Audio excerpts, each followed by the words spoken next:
Hello and welcome to Medtalks with Dr. KK Agarwal. I am Ankit Ahuja, and today is our 298th episode, which is non-stop and a cumulative 2503 episodes we've done so far. So first we will start with the headlines for the day.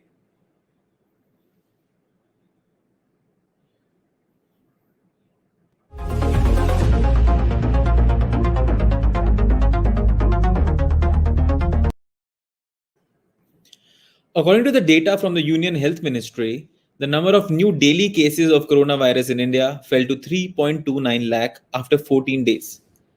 The World Health Organization (WHO) has classified the B.1.617 virus strain in India as a variant of concern. The WHO has said that the B.1.617 variant appears to be more contagious and might possibly have some increased resistance to vaccine protections. The state of Maharashtra, Delhi, and Punjab together account for more than half of the COVID virus mutation burden in India, as per genome sequencing data of the government. In Maharashtra, the dominant variant is B.1.617, while in Delhi and Punjab, the dominant strain is the UK variant B.1.1.7. The United States FDA has expanded the emergency use authorization for Pfizer's COVID-19 vaccine to include adolescents aged 12 to 15 years. England reported zero daily COVID 19 deaths in the last 24 hours for the first time since July last year. So these were the headlines. So let's move on to the topic of the day.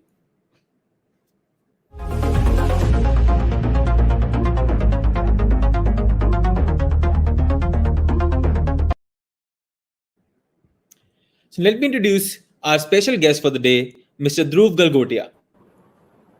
Hi Dhruv, how are you? Hi Ankit, how are you? I'm very well. So Mr. Dhruv Galgotia is the CEO of Galgotia's University.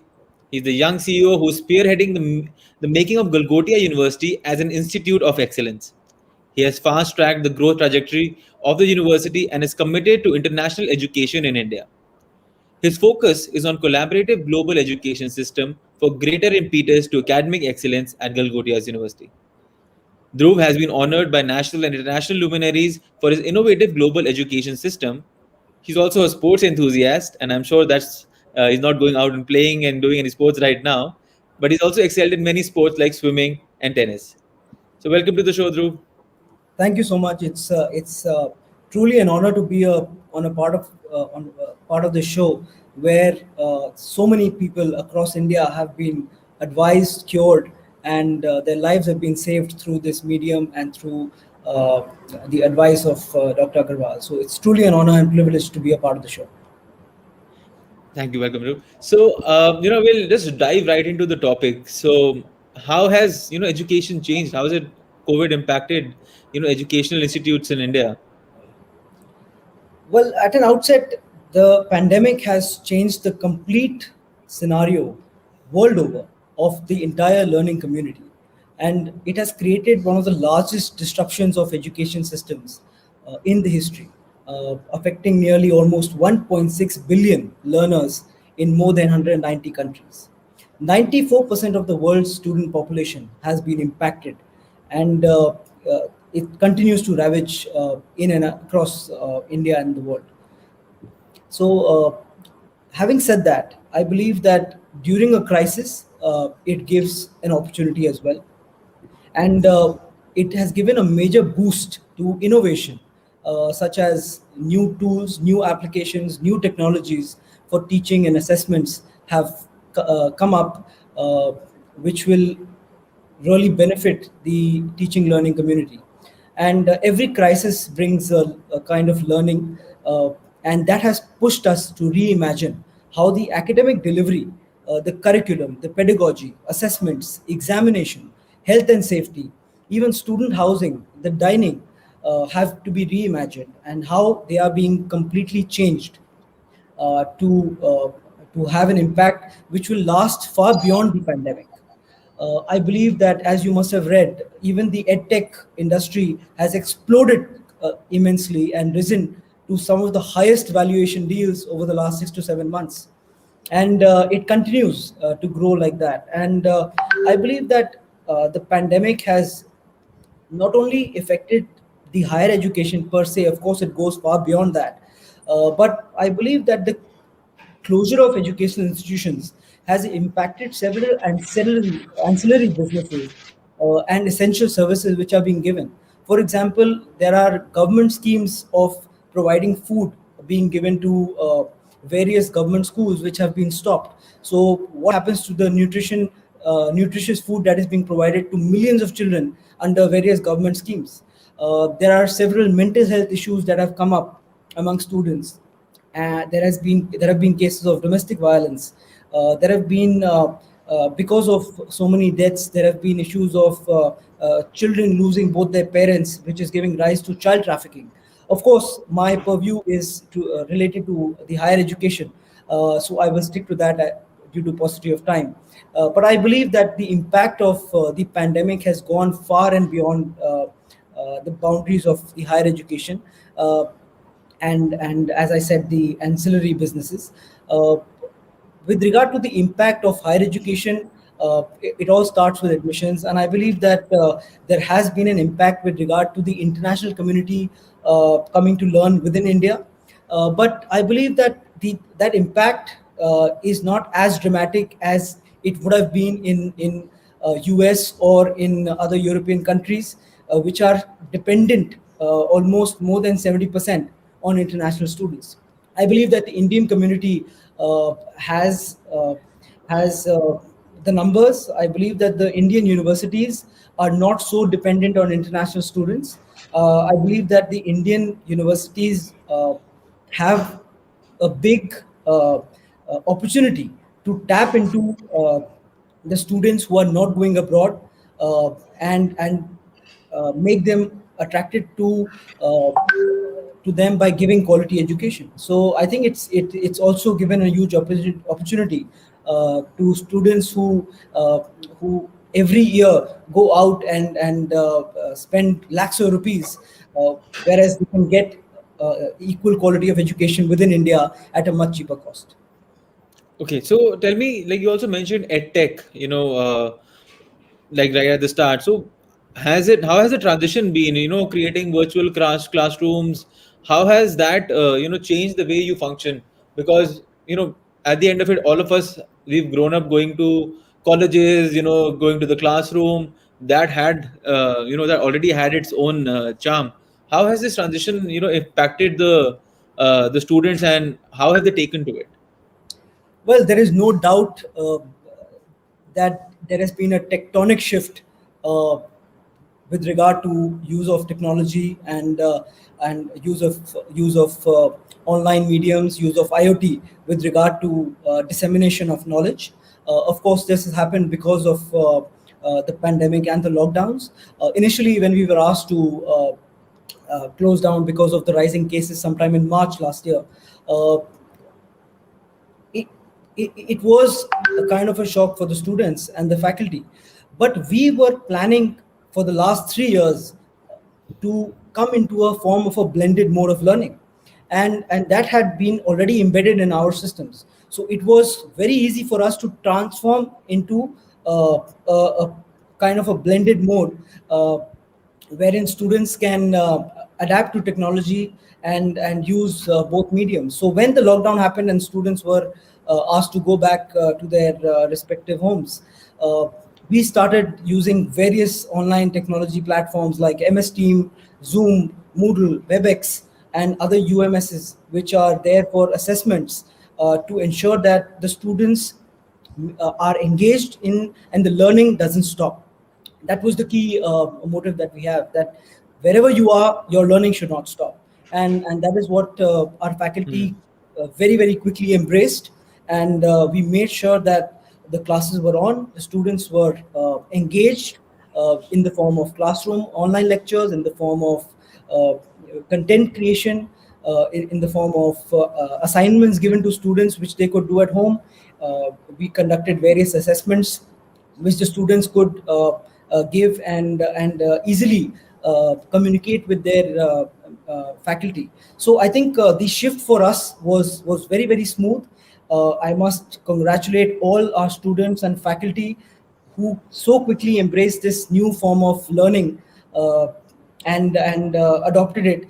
And I think it's going to be here to stay, because I believe that uh, I won't completely rule out the offline mode. It has to be a blended mode of learning, but uh, the online platforms give a huge uh, push to uh, the learning curve, in the sense that there are various technologies which we can use to enhance learning, to make learning interesting, to make learning more creative, and that has given us an edge over the others. And in fact, we were the first university to give the highest number of e-content to the state of UP. So I think in at least our state, we were the first ones to adopt it, and we shared the same technologies to with various other universities who asked us, because everybody wanted to know how we can engage the students. So we at our university ensured that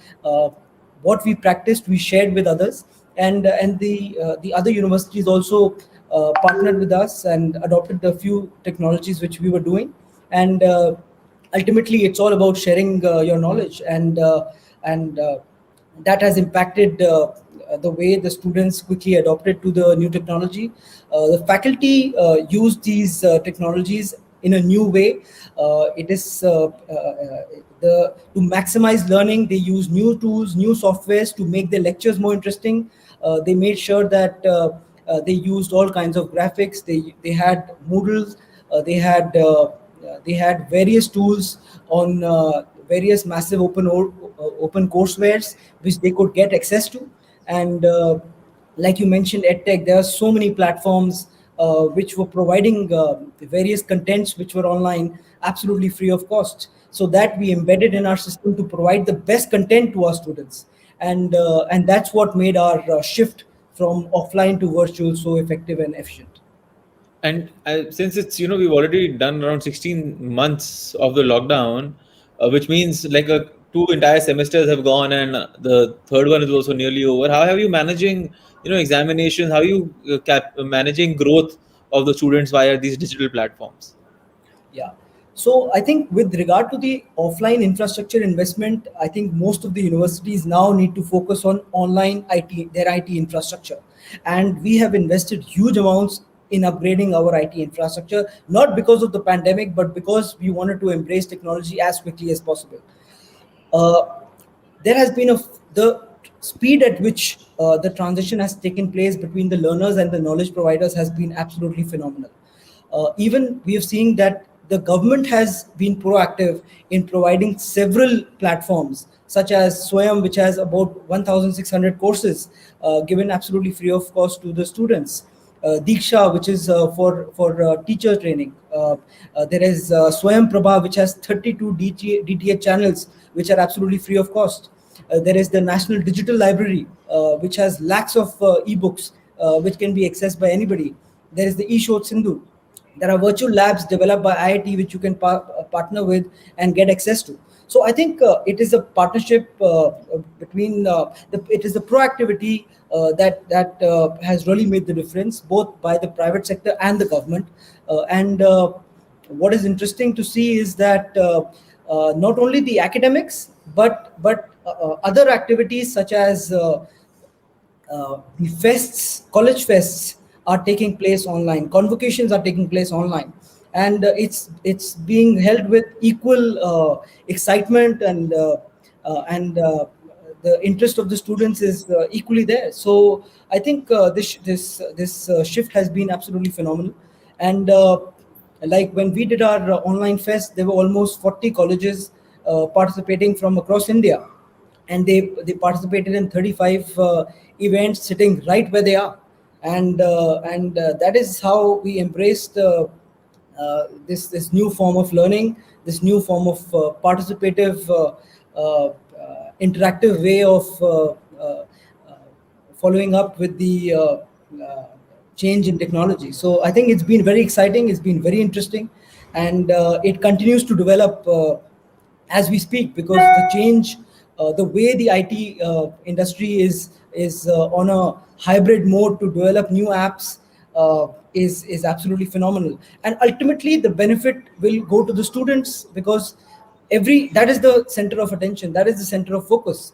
And once the students are aware of all these applications that are being developed for them, they will choose the most appropriate one, the most efficient one, where their learning is maximized, and that's how companies will grow. So I think that is how important the IT sector is for us now. Yeah.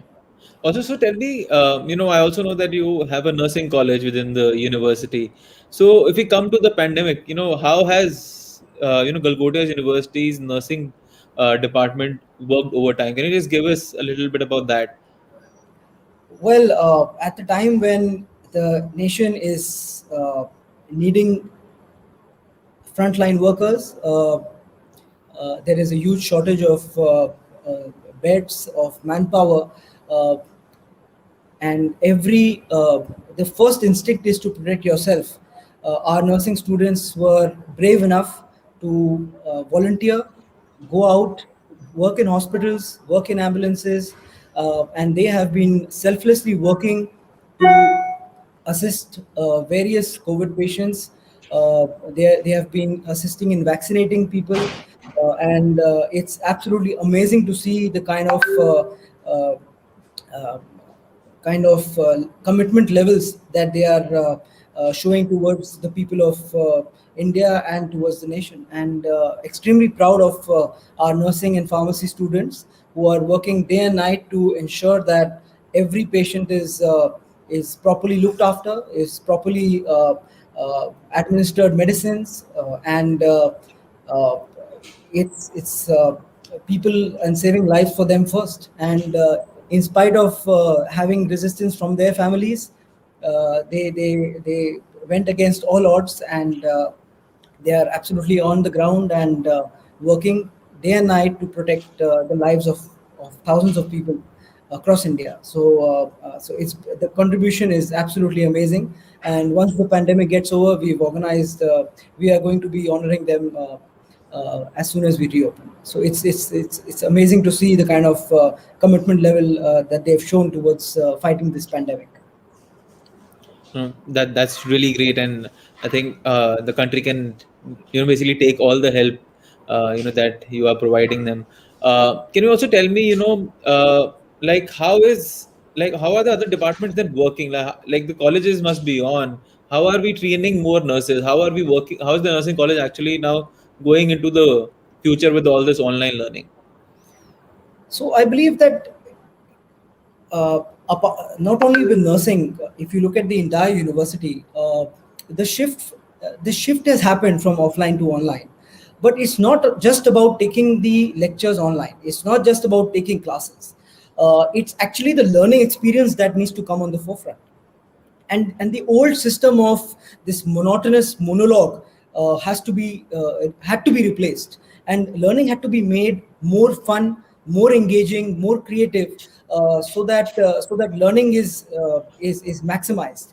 And I believe that that is what we are looking at to provide.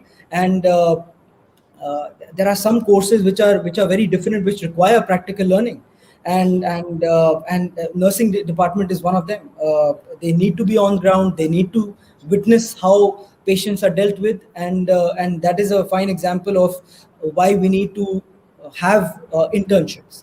And what we are also seeing is in terms of corporates, they have also adopted the uh, online mode, and all the companies that are there are offering internships online. So in fact, there is a huge change and huge shift.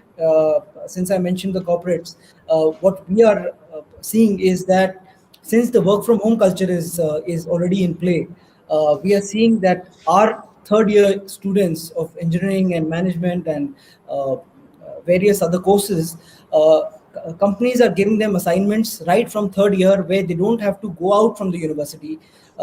They can start working on actual live projects within the university while they are studying. So that exposure they are getting much before when which they would have got after graduating. So I see this adoption of technology has been not only within the realms of uh, uh, the higher education institutions, but it has gone to corporates more so, and uh, that is what is exciting to see. In fact, we are seeing another change, that corporates are willing to set up offices within educational institutions, and uh, while the students are studying, they are giving them live projects in their offices within the educational institution campuses. So that is going to be actually path breaking, because it serves both the purposes. The corporates Oh, get that's the really yeah, the corporates get trained manpower, which which they spend crores and crores to train, uh, and finally make them on the job, uh, working on the job. So what we're seeing is that the corporates are coming on campus, they are setting up bases in campus, the universities are happy to provide them with space, and the students are very excited to work on live projects. So it's a win-win for not only the students but and the corporate, but also the university, because they get to place their students at the much earlier. So it's an amazing shift. It's amazing to see the kind of proactivity that has been seen in all fronts. that's amazing actually. So Dhruv, do you see, when the pandemic gets actually, it's over and you everyone can just get back to work, how do you see the change or this amalgamation of online learning and on campus learning coming together? Because once everything is opened up and students are back, how do you think the transition will happen? Well, that's a great question. I think I believe personally that the offline mode will never become obsolete. It is a blended mode that is here to stay, and that has emerged as a successful model for the best of and to get the best of both worlds is what we need. And I think technology can never replace great teachers, but if a great teacher has the tool of a technology, it can be transformational. So the innovative ways of assessing and teaching are yet to uh, reach its full potential. Various ways of teaching, such as flipped classrooms, assignment modes, are being seen across universities, and a lot of universities are adopting these new forms of teaching and learning. And I believe that the students are eager to come back to campuses. They want to have that handshake, they want to hug each other, and they want to sit in the canteens and enjoy their meals. And I think that is an important component of social life of a student. And the learning happens most when along with your peers. So I think students are eagerly waiting to come back and enjoy the campus life. And of course, the infrastructure for online education is still a challenge, not in as much in urban areas but in rural areas. If you look at the statistics, only 10% of the Indian households get actual good internet. So when you look at online education uh, to the masses, we are still a bit far away. But of course, it is very much achievable. The government is working on providing broadband to the remotest part of villages, and ultimately, it is the blended mode that will be of uh, most effective way of teaching learning. And And do you, yeah. yeah. So I was thinking, like, you will also, do you need any change in, immediate infrastructure or the way you conduct classes, even when the schools and colleges open? COVID might still be around. Do you also see how do you actually, want to plan that students come in and they are also studying in a safe environment? Absolutely. So I think with regard to the safety of students, that is of prime concern, and priority for any institution. Uh, there have been guidelines from time to time from various governing bodies, such as the University Grants Commission, the state governments, regarding various protocols that have to be followed within campuses. I believe that the government has been very proactive in and so have the universities in ensuring that the student safety is of prime concern. but it is not as much as the policing that will help. It is your own safety. So students have realized that it is for their protection that they need to wear a mask. It is for their protection that they need to ensure social distancing. Uh, and once that realization sets in, I believe that we can beat the odds of the pandemic. Once students are more aware and they realize that they need to keep the COVID protocols in place, I believe that that will take care of uh, the issue of health and safety in campuses. That's great. So I have one last question for you. So what message do you have for all the students, at home, learning, braving through the pandemic, but not compromising on their education? Well, right now, the only thing I have to say is stay at home, be safe. Uh, there are several tools that you can use to maximize your learning. Use those, and I believe that COVID now has entered every household. It has affected every uh, almost every person within our country, and the first thing is to make sure that they keep themselves safe, their families safe, and once the pandemic, the next 2 weeks are very, very critical. And once they are able to start their learning process, there are so many tools which the university has provided, which they can get access to. There are so many people that have come out to give free um, advice, lectures, on YouTube, on various other platforms. And I believe that it's not only an educational institution that has to provide you with knowledge. Uh, Even platforms like Yeah. Instagram have so many learning channels. YouTube is there, Facebook is there, where so many learning people have come out to offer free education and share their experiences in learning. There are so many TED talks that are available. So I think there is no limit to uh, learning now. And uh, if the students have interest in anything, they can master it just by a laptop or a mobile phone that they have. Great, and thank you for Galgodias University to enable that, for the students at home as well. So thank you, Dhruv Galgodia, for joining us today. Ritu, if you can please share the certificate with Dhruv. Yeah, Thank you. It's been a total honor. Thank you. thank you, Dhruv. Thank you. So that will be all for today, everyone. We will be back tomorrow at 7 p.m. with another edition of Dr. K. Med Talks with Dr. K. Agarwal. Keep watching. Namaskar.